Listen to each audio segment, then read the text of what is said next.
Enrichment, Enlightenment, Transformation. Rabbi Yisroel Cutler, the spiritual leader of Chabad of Cary, North Carolina, guides anyone who has been searching for a meaningful life and conscious living. Join our discussions about the mundane, our daily activities, and then infuse every day with a spiritual twist from the inspired sages of the Talmud and Jewish mysticism, which many call Kabbalah. We learn from the root source of all religious monotheistic traditions and delve into the symbolism and levels of meaning from biblical stories.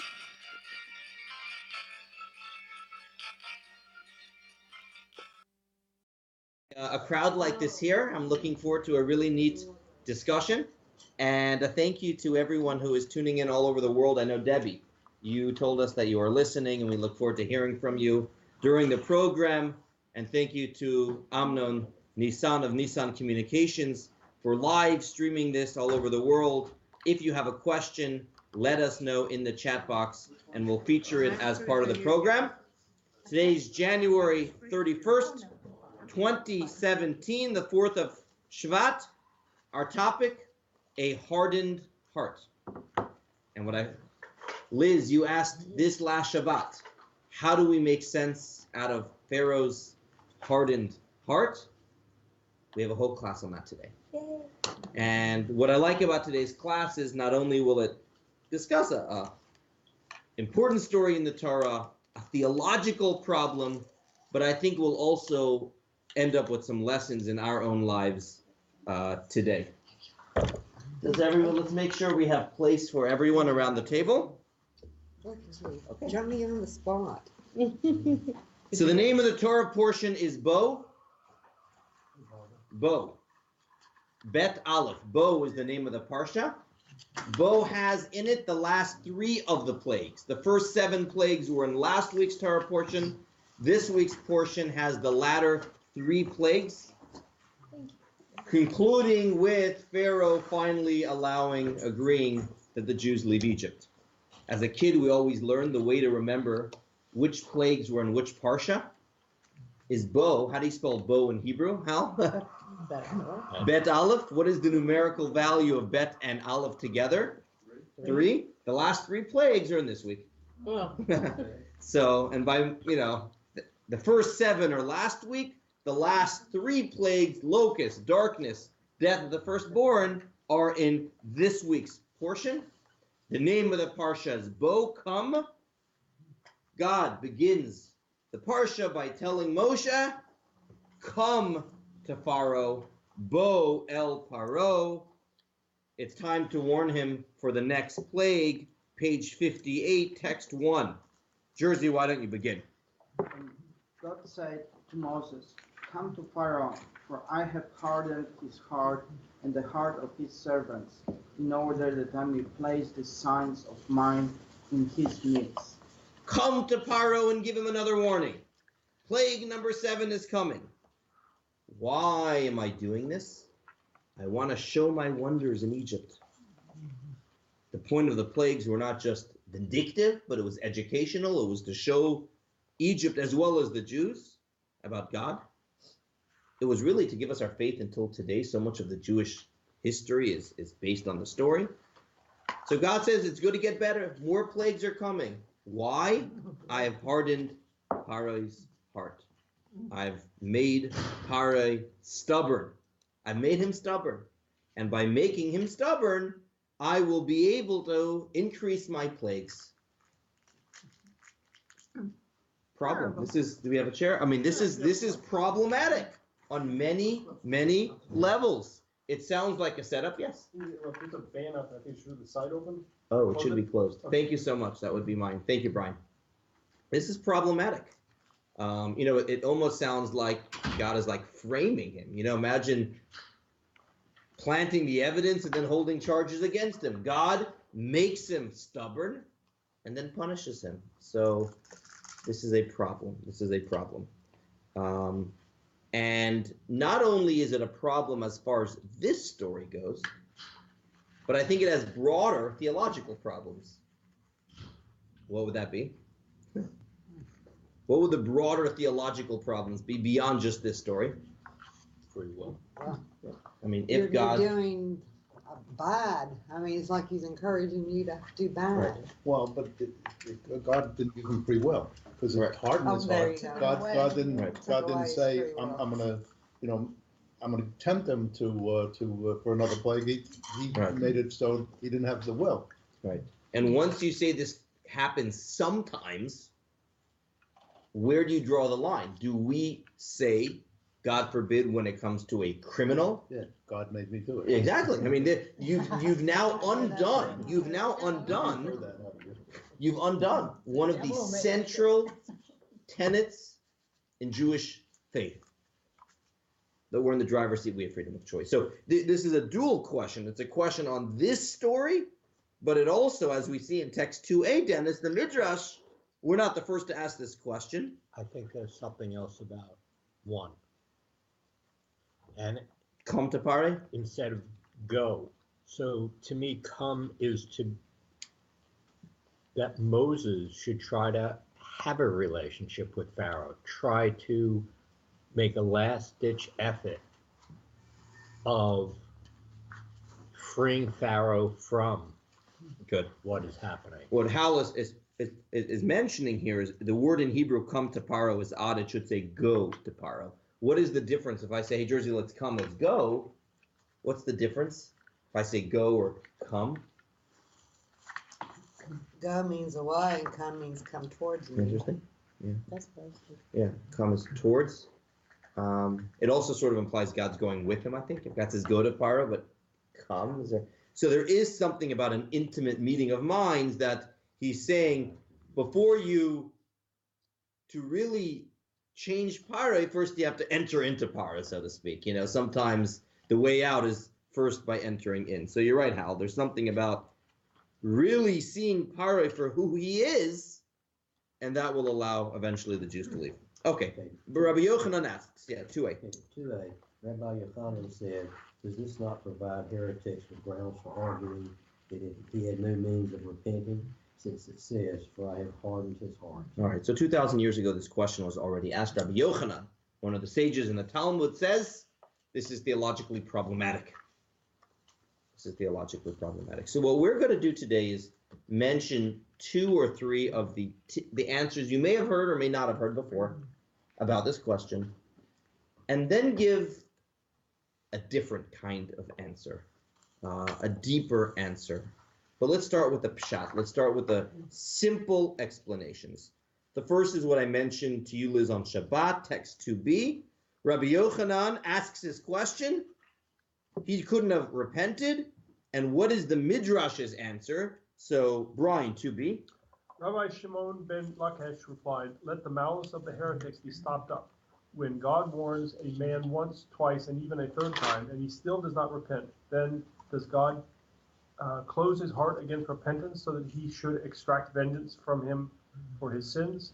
Thus it was with the wicked Pharaoh. Since God sent an envoy to him 5 times, and he took no notice, God then said, you have stiffened your neck and hardened your heart. Well, I will add to your uncleanness. So this answer is, yeah, God did harden his heart. That was one of the punishments. The punishments to Pare wasn't just the 10 plagues. The punishment to Pare was God took away one of the greatest gifts of being human, i.e., free will. So it is a gift. Free will is not necessarily something natural. It's something God endows in us. It's a divine gift. And he says, you know what? You're so rotten, you're so evil. After 5 times where you didn't take heed of the signs, I'm going to take away that gift. So this is the Midrash's answer. Does that, yeah? I have a problem with that one. It basically says, hey, this is it. You crossed the line. You can't repent after this. You've gone too far. And that sort of goes against that. There's always the ability to repent and have the teshuvah. So that bothers me that there's a red line to cross. Right. But how do we ever learn lessons if we don't have repercussions? Well, there can be We did. repercussions, but when you lose some of your free will, and then there are subsequent repercussions that your free will could have avoided, that's where I find it problematic. Because he hardened his heart before the plagues were over. Correct. Halfway through. And indeed, there are places, Marty, where this answer is brought, but Chassidus goes a step deeper. He made it darn hard for him to do teshuvah, but of course what? If he really, really, really wanted, there is always that place and stuff you're able to uncover. So when Chassidus uses this answer, Tanya actually mentions this. It's God made it really, really challenging, hardened his heart as a punishment, but even then we could not say that he had no ability to get out of it. Okay, so he had some free will. He hardened his heart, but he just made it a little higher hurdle for him. Correct. So that would be the Hasidic spin on this. Now, the Midrash doesn't write that. The Midrash seems to say He deserved it. well, no, Chassidus will all say he deserves it, but from the Midrash itself, it might be a point of no return. Right. Chassidus says to say that would be problematic. Rather, what it means is Hashem punished him by making it far more challenging. He would have to work extra hard if he wanted to uncover that godly place inside of him from which to do teshuvah. But not to say that that place didn't exist, Pam. It's that think of we have the exterior side of us, and it was already thick, and it was already stubborn, and God made that more and more and more thick, making it that much harder to access a place of truth inside of him. Isn't that what happens to some people? A lot of people also, like you have all this darkness and darkness. But here God is doing it. Here the verse says. How do we know that this is also not happening? I mean, it's not only is it concealing, but sometimes all the shells. The shtick, yeah, all the it hardens, thickens you. It doesn't let you see through. So, yeah. So the first text is this was God's punishment to him, whether it's a point of no return or it's hard for him to do teshuvah. This was a punishment after the 5 times. Someone else said it. Yeah. So where I have a problem isn't necessarily that God is punishing Pharaoh. He's quite deserving. Yeah. But that punishment potentially led to there being more plagues than there would have otherwise been, and the relatively innocent Egyptians suffered. Good question. As I said, we'll mention a few today. Good. Is God telling Moses in that very beginning, come, help Pharaoh understand. We have put this wall up. Now you have to see you're in a Pharaoh and connect with him to help him. But doesn't it seem like this was kind of already set in path? I mean, he had already told Moses what was going to happen. So why would he then intervene in the middle? I guess you always have a chance to change. Correct. And yeah, good question. Any other thoughts before we go further? Okay, so that is the first answer. And Maimonides actually says the exact same thing. Maimonides says similar to the Midrash, perhaps even stronger than what the Midrash says. Pam, text 3. This is the same as the Midrash, but in the words of Maimonides. And notice which section of Maimonides? In the laws of Teshuvah. So in the laws of Teshuvah, Maimonides is saying, guess what? There's some exceptions to the rule. There's some times in history where God made it impossible to do Teshuvah in a sense. Pam? Okay. For these reasons, it is written in the Torah, I will harden Pharaoh's heart. Pharaoh began to sin on his own initiative and caused hardships to the Israelites who dwelled in his land. And it is stated, come, let us deal wisely with them, as such judgment obligated that he be prevented from repenting, so that he would suffer retribution. Therefore, the Holy One, blessed be he, hardened his heart. Right, which of course leads to Brian's question. It wasn't just he that suffered retribution, but his people suffered as well. And the Israelites. So most commentators say that the Israelites did not have the plagues. The plagues only afflicted the Egyptians. Sure. But here it says he began to sin on his own initiative and caused hardship to the Israelites who dwelt in his land. Oh, that's referring to the slavery, not the plagues. Yeah, well, right, but did it get worse for them? Oh, Yes. yeah, he doubled. Yeah, like they had to make Right. bread without Exactly. some of the supplies. Right. Exactly. So I mean, even the Israelites are getting Right, but it was only after the Israelites suffered when Pharaoh hardened his own heart. Later, God hardens his heart, but at that point in the story, the Israelites aren't suffering as a result of it. I guess they are here. They're not leaving Egypt because of it, you're saying. Well, yeah, and Yeah. and the Pharaoh's being nasty to them Correct. and making things harder for them as well. Correct. So the That's true. Egyptians are all dealing with the plagues, the Pharaoh's dealing with the plague, and the Pharaoh's being really awful to the slaves. But it's postponing the Jews' exodus, essentially. Right. This doesn't feel good. You don't like this answer? We're going through history and seeing the different answers that were given. I should note that the commentators do say that last year in Egypt, not much work was done. You can imagine. Sounds like In fact, I forgot which day of the calendar it is. There's a certain day in the calendar, which on this day, the Jews, the slavery essentially stopped. I forgot which day of the calendar it is, but there's a certain... Think about it. Every month there was a plague. Yeah, right? it was... So how could, Exactly. But they were still in Egypt. Yeah. That is the first answer given. Maimonides, 1100, the Midrash, 1,000 years earlier. Now let's fast forward a few hundred years. There's an Italian commentator by the name of the Sepharna who gives something very unique. It's sort of like a brain teaser. Oh, wow, I never thought of it that way. Virgil, text 4, the Sepharna. I'm sorry you caught me off guard. Oh, that's fine. Do you want to read text 4? Or? No, can you put down past this time? Sure, absolutely. So, Jackie, text 4, the second answer. Page The 60. second answer, page 60. 61. I'm sorry? Yeah.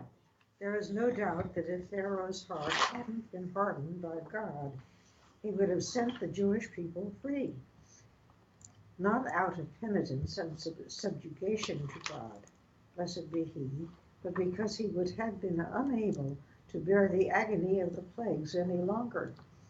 As his servant said to him, "Do you not yet know that Egypt is lost?" Such a move would not have been repentance at all. If Pharaoh would have wanted to really submit himself to God and return with complete repentance, nothing would have stopped him. This is the meaning of "I will harden Pharaoh's heart," so that he would be able to withstand the plagues and not send the Jewish people out of fear. The purpose of this was so that God could display his signs in Egypt, that Egypt recognize his goodness and do true repentance. Anyone catch that? yes, I want to know. God had to overcompensate, turn the steering wheel the other way. The goal was that Pharaoh on his own should do teshuvah. And we know that a type of teshuvah that is just motivated out of fear of your backside is not a genuine teshuvah.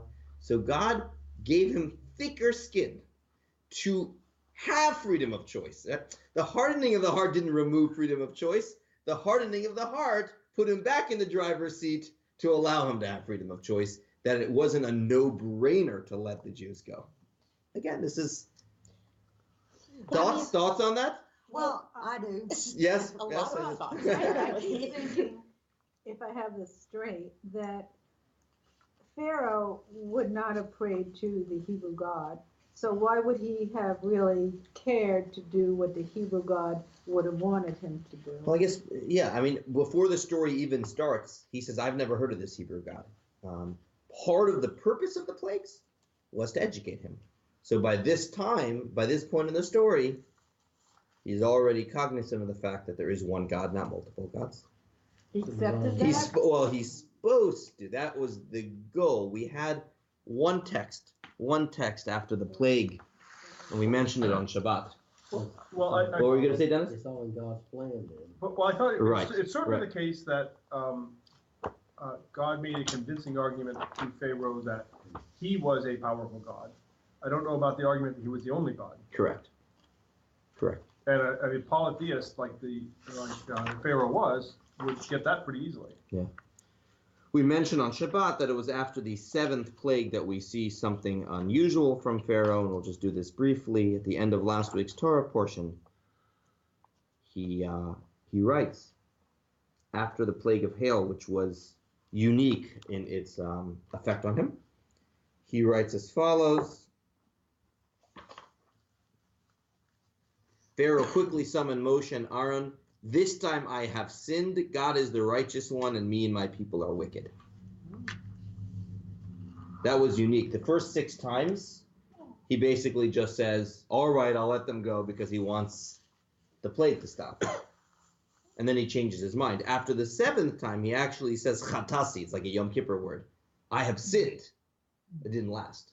So he's slowly coming to something, but that doesn't that's in last. Torah, not Midrash. That's Torah. But that's more problematic. If he was already on the way, why did God have to harden his heart further when he was already softening? And my question is, how could the people have found the goodness of God if they're seeing all this horror? Where would the goodness come from? So why couldn't there have been a better way? Why did God have to punish the Egyptians? Maybe punish the Pharaoh, but show signs and wonders and awe to the Egyptians. So there's an interesting article on Chabad.org called "Why Did God Have to Punish the Wicked? Isn't There a Better Way?" If we have time, maybe I'll bring it up at the end of class. But it's a different discussion, Anne. It's a good question. But the Egyptians weren't all that blameless. They were making just Absolutely. as difficult a life for the. They took pleasure in making the Jews' lives. Most of them did. Rich, right? What about the poor Egyptians? Of course, they don't ever bring them up in history. Right. Those were the slaves. Yeah. All right. So we have 2 answers. Liz. They're the ones who went out the whole. Yeah. Well, I'm curious also, like, if God doesn't want Pharaoh's decisions to be motivated by fear, why do the plagues continue to escalate until finally it's the death of these boys? Right. Like, that's pretty fear-inducing. That's good. Yeah. So, what we're saying is, God put these fearful plagues, but then harden his heart. Why not? If the goal wasn't fear, why not find another way of doing it? Yeah. Good question. So these are 2 of the answers that were given. And most other answers have to do with one of these 2. Let's now see if there's another way of doing this. Before we do so, any of your own thoughts on how to understand this? Because I think psychologically, we don't have to go, I think we can sort of get this. Well, Psychologically, what were you going to say, Barbara? I was thinking of perseverance and, when things get tough, the tough get going, that kind of attitude. I'm not going to let him do that to me or whoever's going to do it. Right. It's a psychological condition, meaning that why do we, unfortunately, we know of people today where through a series of negative actions, what happens? Something great. They essentially lose part of their freedom. Or at least it makes it really hard for them to get out of that. What do we call that? Addiction. We call that addiction. So it can be substance, it can be habits, it can also be something as simple as, when a kid says a lie, it makes it much harder afterwards to say the truth the second time because you've already dug yourself in something, right? Or a president. How much more so if it's an organization? Because at the organizational level, I'm going together, I would get build up. Jonathan Sachs points this out. On an individual level, it's one thing. On an organizational level, now there's a cover-up. Now we have to get other people involved in this, right? Enron, one of these kinds of stories. It's hard to get out of that Ponzi scheme. How much more so on a national level? So the decisions we make, we look at freedom of choice as we have it or we do not. It's not really that black and white, right? Bad decisions we all make impairs our ability to be free in that area. And that's what an addict is.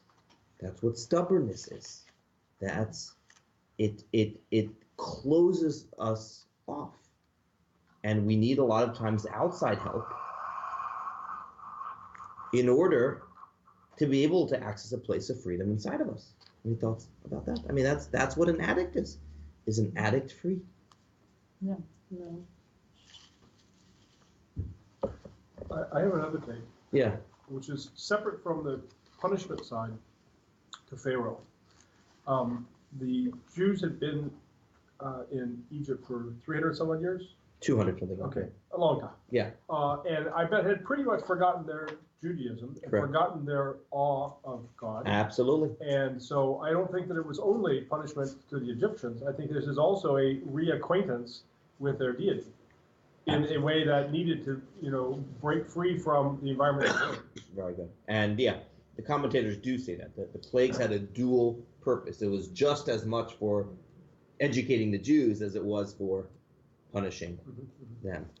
That's true. That is absolutely true. Yes. Doesn't that also have to do with? So prolonging it would help, you're saying.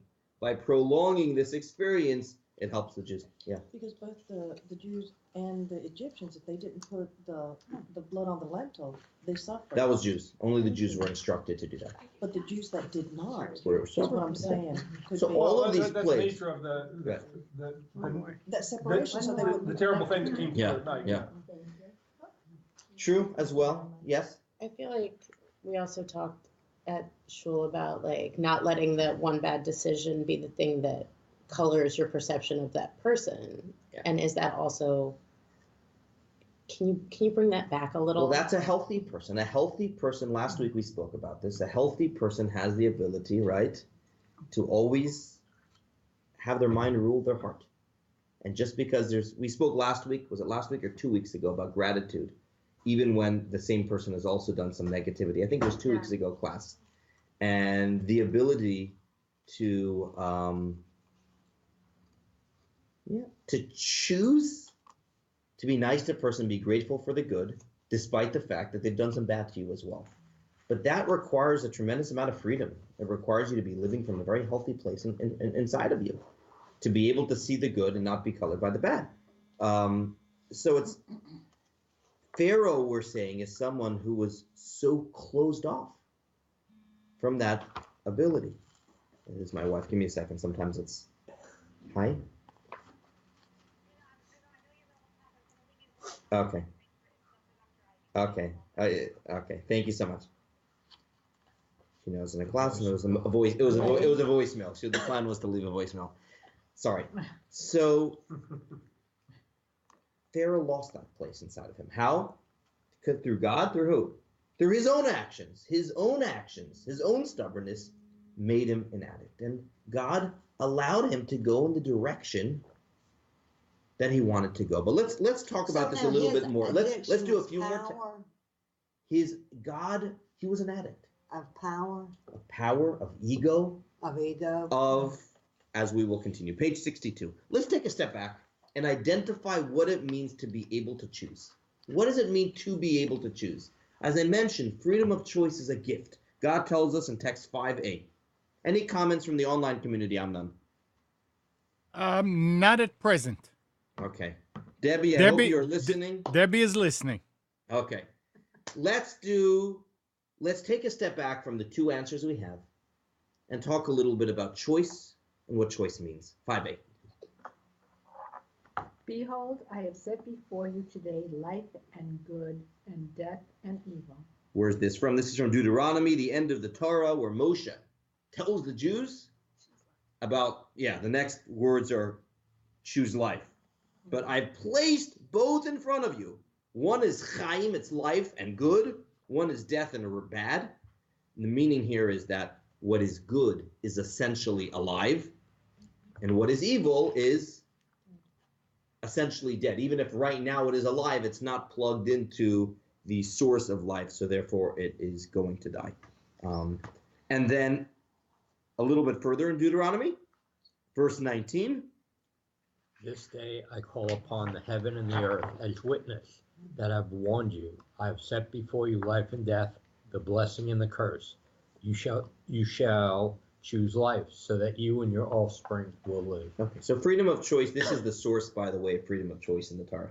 These verses, where God says, "I'm not making it obvious. All I'm doing is placing both in front of you, but you have to choose, and that's what makes good meaningful. We choose it." There's an old story, like Jews would say back in Russia. Two peasants were talking, and one says, "Why does the Tsar have to tax us so much? All the rubles anyways are made in his palace. If he wants the rubles, he should just keep them in the first place." So the other one answers, he doesn't want his rubles, he wants our rubles, So similarly, God doesn't want his good, he wants it to be real good. He wants it to be our good. And it's only our good if we have two equal or two options in front of us. Yes. Of course, so you don't choose life, your offspring are going to suffer as a result of it, it's basically saying. Isn't that what it's saying? Well, you can imagine going into slavery. Well, in biblical times, Marty, that was often the case. I mean, in biblical times, when the Jews did what was right, they were rewarded. And when they did what was bad, they were punished. But even beyond biblical times, you could read this verse as, if you want to live a good life, if you want to live a spiritual, whole, full life, this is the path. This will allow you and your offspring to really live. Okay, so I'm adding in a word, yeah. Yeah, but it's supposedly the doing a mitzvah, the reward is the mitzvah, but here it's saying, do this and I'm going to give you something, I'm going to do something. So the reward isn't choose life because that's the right thing to do, it's choose life so I have trouble with that it's really, a quid pro quo sort of, not because Correct. It's the right thing to do. And that's a question we can have throughout the Torah. Why does God promise rewards? If we should do what's good. The whole Yeah, it's in the Shema the whole too. Shema Yeah. is always I have like- problems with that paragraph too in the Shema, yeah. So let me just, it's a good question. I'll give a short answer. One answer is that the Torah speaks to everyone, no matter what their spiritual level is. And although ideally one should be on the level in which they are doing good because it is good, the Torah also addresses those people who are still on the more childish level. Like we know, I have children, and when children are young, what do? If you do this, then you'll get your candy, right? Or whatever the case is. So God addresses on the lower level as well to be able to address the more simplistic minded. The deeper level, I would say, Marty, is not that the reward is the brownie, not that if you do good, you get this, but a life in sync with truth will automatically bring brachos to you. You see, not in a way where, you see the difference? It's like, you did good, all right, I want to give you some tickets. No. When you live a life in sync with what is spiritually true, it will automatically bring about good in every single area. Because what I believe is spiritually true should also be, what I believe is spiritually good should also translate into physically good, right? So not looking at it as disconnected, you did good, therefore you get this, but you did good, and what is good will be good in every way. That's the way the world is meant to be. I don't want to have too much of a discussion on that. Yeah. Well, just because the text says you can choose good and life or death and evil. So the reward sounds like it's a continued life. And if you make bad choices, the result will be death. Right. But one could also read the death as unplugged. Spiritual. Yeah, exactly. Unplugged with that, which is true. Yes, Hal. And two rational, what appeared to be good people are facing a dilemma or something. Mm-hmm. And one says, this is the way to do it. The other one says, no, this is the way to do it. History might say that the choice that was made turned out to be a very bad choice and led to bad things down the road. Sure. So even if you have free will, you're attempting to do good, you could still make mistakes. Do irreparable damage. Of course. I don't want to say Yeah. evil, but negative. And only history says what that was. And then history is written by the winner, so it gets even. And I think I've mentioned in a previous class, it's interesting in Leviticus where the Torah discusses accidental sins. So it says, if your Kohen Gadol will make a mistake, the high priest, he should do this. He says, if you make a mistake, you should do this. There's a lot of ifs. When it comes to the political leader, it says when. Why? Because when it comes to many issues, with the country, with politics, sometimes you don't, you might do the best you can, and you're still doing what is wrong. There's a when there. So, all right, let's go back over here. So Torah says that we have freedom of choice, two options in front of us. Now, we have freedom of choice. However, on a very simple level, there's a green apple and a red apple, and I choose which one to take. In order for me to know which one, in order for me to have choice, I first have to know and one is green, and one is red. If I'm colorblind, Oh. I don't have much You don't choice. have any choice. Choice, what comes before choice is what? Knowledge. Knowledge. Knowledge comes before choice. Knowledge comes before choice. And this idea now we're going to develop comes from a Hasidic sage who lived in the 1700s. He's a student of the Baal Shem Tov. He lived in Chernobyl. I know today Chernobyl is known for for not good things, but there was actually a Hasidic dynasty, the Chernobyler Rebbe, and there was a whole dynasty out of Chernobyl. Their last name is Tursky. Some of you may have heard of there's a Dr. Rabbi Tursky today who's a famous doctor and psychiatrist from that same dynasty. He deals with addiction. Rabbi Tab, who was here before, got a lot of his knowledge from Rabbi Tursky. In any event, so this is the original Rabbi Tursky in the 1700s from Chernobyl, and he writes as follows. Liz, please. True free choice is as described in the verse, "Behold, I have set before you today life and good, and you shall choose life." How can a person choose the good from the bad without knowledge? Only when a person has the knowledge to distinguish between good and bad can he choose the good and reject the bad. Okay, so we must know what is good and what is bad. That then we choose. Before Moses tells us to choose good, the rest of Deuteronomy is what? Moshe defining what good is, right? And then once you know, then you can choose. Those that took our last JLI know that the word in Hebrew for knowing something is what? What is the word in Hebrew to know something? Not just to learn it, not just to study it, but to know it. The word in Hebrew is da'at. Da'at. Da'at means to know. And da'at is an important word. Da'at is different than the stage of understanding something, okay? We'll just do the 60-second version of this idea.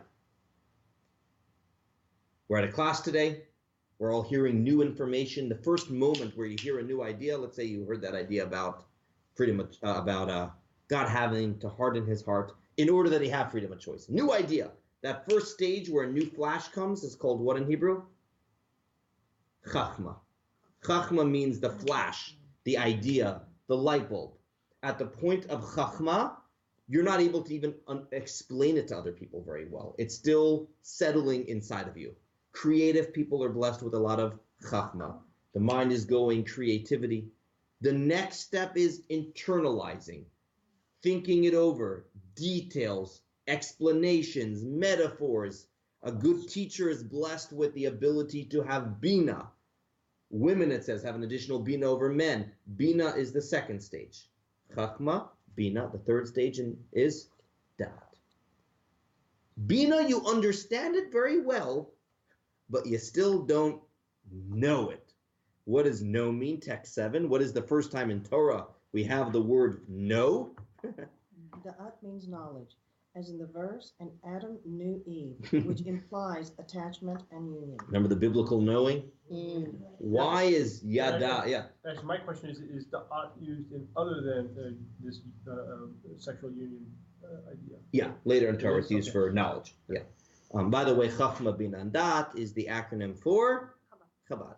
That is what Chabad stands for. Chachma Bina Da'at. Chet Bet Det. The percentage of people that go to Chabad that don't know that is very high. I know. Yeah, thank you for sharing that. I know that. It's because Da'at is what, I'll speak for myself. In that last JLI, I thought about this idea a lot. Too much we focus on Chachma and Bina and not Da'at. Today's generation has access to information more than ever before. We should be so much better at getting things done, so much better at making the right decisions. What used to take hours of research at the library, and now is, right? I mean, and yet, it doesn't always click. We don't always see the results because information is one thing, even explaining it. Da'at means it is real to you. Da'at means the idea and you are married. Just the same way Adam and Chava, Adam knew Eve intimately. As long as the idea and you are separate, it doesn't mean anything to you. The example given would be someone that goes to the doctor and the doctor says, I have bad news to share you. Unless you quit smoking, there's a 60% chance, God forbid, that you will, develop lung cancer. I don't know. Okay. Shows them the chart, shows them the x-ray. Do you understand it? Yes. Sure. Walks out and lights a cigarette. What happened? He understood it so well. What happened? He didn't marry. He didn't marry. The idea and him weren't married. We can be at a class, it's very inspirational, but it doesn't hit us. That is, I would say, takes experiencing. There are a lot of times you'll meet someone whose opinion about something changes only after they live it, experience it, knew someone that has it. All of a sudden, everything is different. Someone in the family's dealing with it. Oh, now my opinion changes about it. Why? What changes? Emotional connection. Oh, so yeah, and that's why in Chassidus, dat is the bridge between intellect and emotion. But exactly. In the Sephiroth, it's hidden. What is it? It's hidden. It's the hidden Sephiroth. But it is dat is the middle one that connects. Those of you that were at Hannah's class last week, or the art thing. That's fun. She spoke a lot about what dat is to the mind. She spoke what Tiferet is in the emotions. What is different about Tiferet? What Tiferet allows you to marry the other person, connect with the other person. You're not just giving, you're feeling compassion. Where does compassion happen? Because you really identify with the other person. So that is what dat is. Let's do some of these texts inside. This is a deep mystical text, page 65. Read it to yourself because of time. Which text is it? This is text 10a. 10a. 1066. For the people listening online, we have to read at least the beginning out loud. Anne. That is all about really feeling an idea, namely that the idea is truly grasped. It is entirely possible that one can understand an idea very well, yet does not feel it or appreciate it at all. For example, a child under the age of 13 is not punishable by Jewish law. The child may be very sharp and have a good handle on the information, very well versed in the negative commandments and their consequences, and still he cannot be punished for transgression. Hold it there. It's interesting. Dat is an intellectual maturity. That's why bar and bat mitzvah happens. It's kids, even if they understand it, there's a missing link, right? Don't touch the fire, it hurts you, and yet they touch it. Why? They're missing dat. Dat kicks in at a certain age. All right, how does this relate to what we're saying here? And I'll have to, because of time, finish here. Text 10b. Please, Barbara. Likewise, to be able to have proper appreciation of the matter in order to be able to choose good and reject evil, a person must possess dat. With intellect alone, a person may objectively understand what's good and what's evil, but value them equally, for he doesn't really appreciate the benefit of good and the drawbacks of bad. Only one with dat, who feels the difference, will choose only good, etc.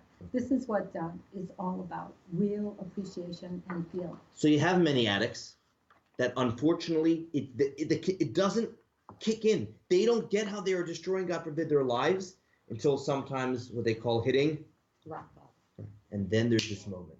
They hit rock bottom, then there's this moment of dat. Up until that point, it doesn't hit them.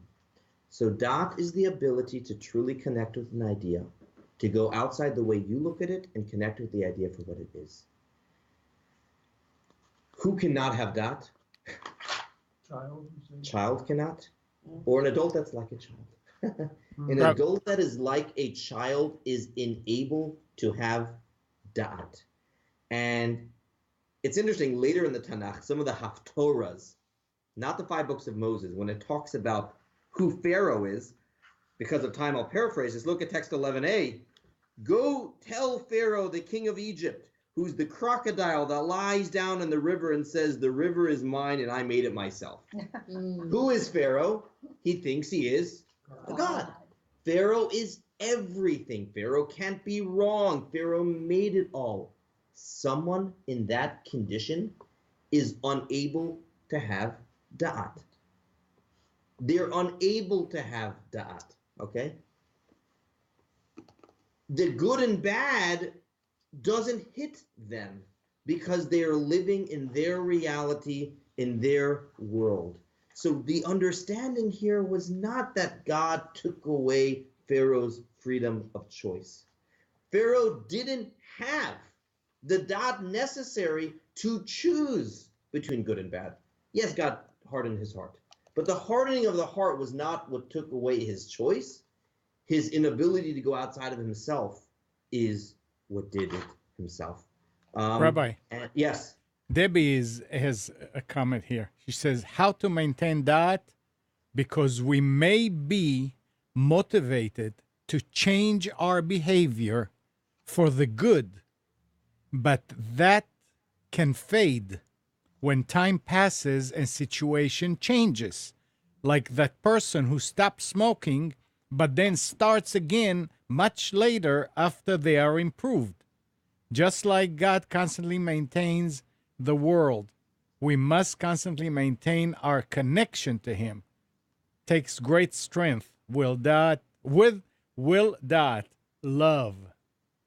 Well said, Debbie. Da'at, unlike Chachma and Bina, doesn't stay with you, right? Once you know something, you usually remember it. In order to maintain da'at, you almost like need a mantra. You always, da'at takes repetition. Da'at takes every single day reflecting on why you're doing something. Da'at will always need you to relive it and re-experience it.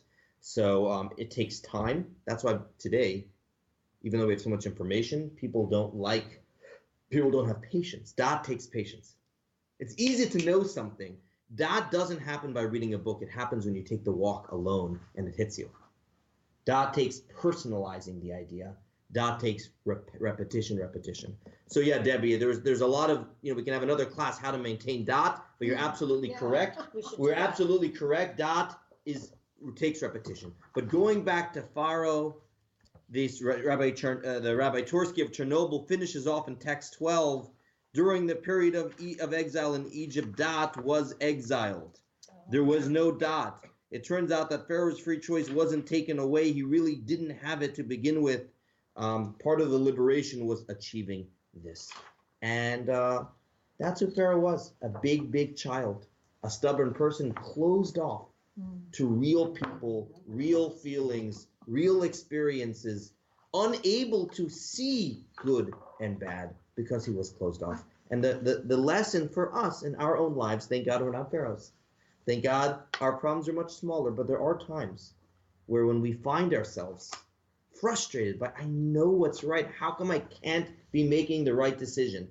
Stuck between a rock and a hard place, sometimes we need a wider perspective. Sometimes we're locked into the way of seeing things a certain way, whether it's a mentor, whether it's a fresh perspective. They talk about the difference between solving problems horizontally and vertically. Sometimes when you can't get over it, what do you need to do? Just widen the lens a little bit. Widen the lens. Go around. See things in a bigger way. Torah helps us do that. A mentor helps us do that. But we're up against it. We don't have choice. Take a step back. Have a bigger vision. So we'll hold it there. We'll hold it with this idea. A third answer of Pharaoh, by his stubbornness alone, didn't have the capacity to choose. Likely due to the bad decisions he had made over a period of time, making it worse and worse. And in our own lives as well, when we see ourselves making decisions we know aren't right for us, and I do it, we all do it, and we can't get out of it, it means we have to take a step back and develop more of a da'at towards that idea. We'll hold it here. Thank you, Nissan Communications, for streaming this. We will be back here, God willing, next week.